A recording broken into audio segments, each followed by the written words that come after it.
দেখো বন্ধুরা, আজকে আমি কক মুরগির মাংস সুই রসুন আলু দিয়ে এই যে এইভাবে একটু মাখা মাখা ঝোল করলাম। তো চলো কিভাবে রান্না করে আসলাম মুরগিটা। আসসালামু আলাইকুম বন্ধুরা, তোমরা কেমন আছো? আলহামদুলিল্লাহ, আমিও ভালো আছি। এই যে আজকে আমি কক মুরগি রান্না করব, আর একটি লং ভিডিও নিয়ে চলে আসলাম। কক মুরগি হচ্ছে সুই ঝাল রসুন দিয়ে, আর সাথে আলু তো থাকছেই, আলু না হলে চলবে না আমার বাসায়। তো চলো কিভাবে এই মুরগিটা আমি সুই ঝাল রসুন দিয়ে রান্না করি সাধারণ ঘরোয়া মশলায়। তো চলো বন্ধুরা, এই যে আমি চলে আসলাম মাংসটা রান্না করতে। প্রথমে আমি পেঁয়াজটা দিয়ে দিলাম,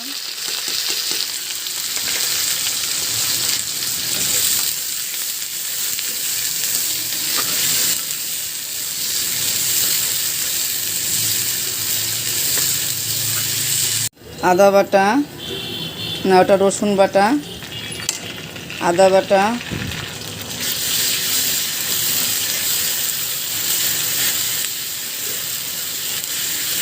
দেবো হচ্ছে গুঁড়ো মশলাগুলা।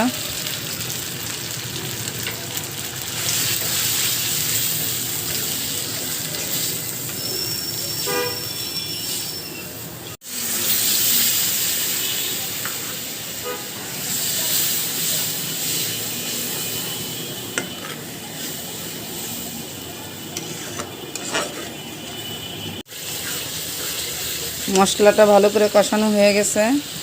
এখন আমি এই যে সিদ্ধ করে রাখা প্রেসার কুকারে সেটা দিয়ে দিলাম। কক মুরগি অনেক শক্ত, এই জন্য নুন, হলুদ, তেল, শুকনো মরিচ দিয়ে আগে সিদ্ধ করে নিয়েছি।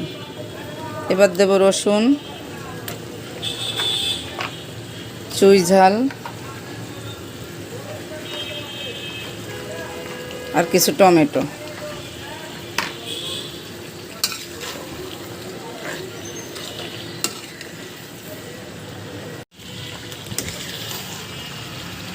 এখন আমি আলু দিয়ে দেব। আলু দিয়ে একটু নাড়াচাড়া করব। এই পানিটা টানিয়ে ফেলবো, তারপরে কষানোর পানি দেব।